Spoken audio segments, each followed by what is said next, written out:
Good day and welcome to the Origsburg Area Free Public Library. I'm Mrs. Price and I'm going to read a book called I Can't Take You Anywhere by Phyllis Reynolds Naylor. And the pictures were done by Jeff Kaminsky. And here's the little girl there. I can't take you anywhere.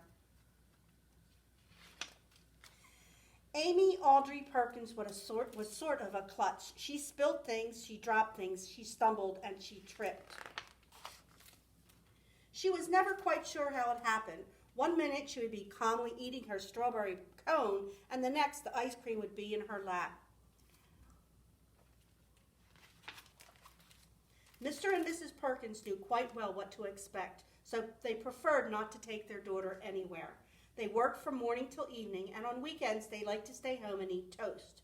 Amy's mother and her father swung her high on the swings and played Monopoly with her at the table, but if they went anywhere, they went alone. Amy's grandmother took care of her each day after school. She and Amy baked cookies, they planted flowers in the garden, they read books on the porch, but for some reason, they didn't go anywhere either. It was Amy's aunts and uncles who went places. They went to museums, they went to church, they ate in fine restaurants and liked to shop.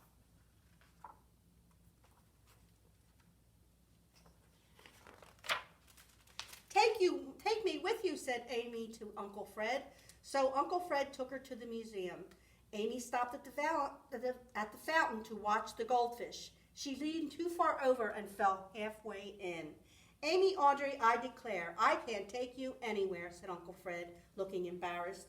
And then when he took her home, he said to her parents, never again. Take me with you, Amy said to Aunt Susan. So Aunt Susan took her to church. When the offering plate was passed around, Amy dropped it. Dimes and quarters rolled across the floor. Amy had to crawl under the pews to pick them up. Amy Audrey, I declare, I can't take you anywhere, said Aunt Susan. And when she brought her home again, she told her mother, never again. Take me with you, Amy said to Uncle Charlie. So Uncle Charlie took her to dinner at a restaurant. Amy reached for the butter and knocked over her water glass. Water spilled all over the table and dribbled down on Uncle Charlie's lap. Amy Audrey, I declare, I can't take you anywhere, Uncle Charlie scolded, wiping up the water. And when he brought her home, he said to her father, never again. Take me shopping, she said to Aunt Jean. Well, I don't know. I've been hearing things about you, Aunt Jean told her. I'll be good as gold, Amy promised. So Aunt Jean took her shopping, but before she knew it, Amy was going up the escalator and Aunt Jean was going down. As soon as Amy got down on the down escalator, she saw Aunt Jean going up. Amy Audrey, I declare, I can't take you anywhere, Aunt Jean said when they finally found each other. And when she brought her home, Jean looked at Amy's mother and silently shook her head. Amy was feeling sad, and Aunt Linda was getting married, and Amy wasn't sure she was invited. It would be a fancy wedding. Everyone would have on their best clothing, and the ceremony they would eat from fancy plates with fancy silverware. Amy's parents and grandma were going. All the grown-ups were going. Take me with you, Amy begged her mother. I want to go to the wedding more than I want skates. I want to go to the wedding more than I want a bike. I want to go to Aunt Linda's wedding more than I want a triple chocolate sundae with hot fudge sauce. Relax, her mother said. We'll take you, but for heaven's sakes, Amy Audrey, be careful. Don't be such a klutz. The day of the wedding, Amy put on her best dress, her socks with the lace around the tops, and her pink shoes.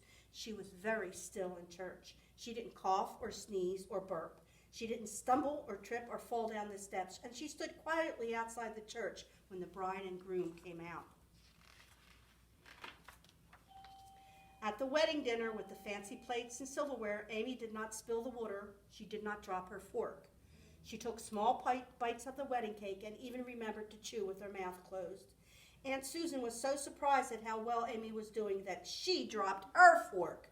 Uncle Fred, who was passing by, reached by to pick it up.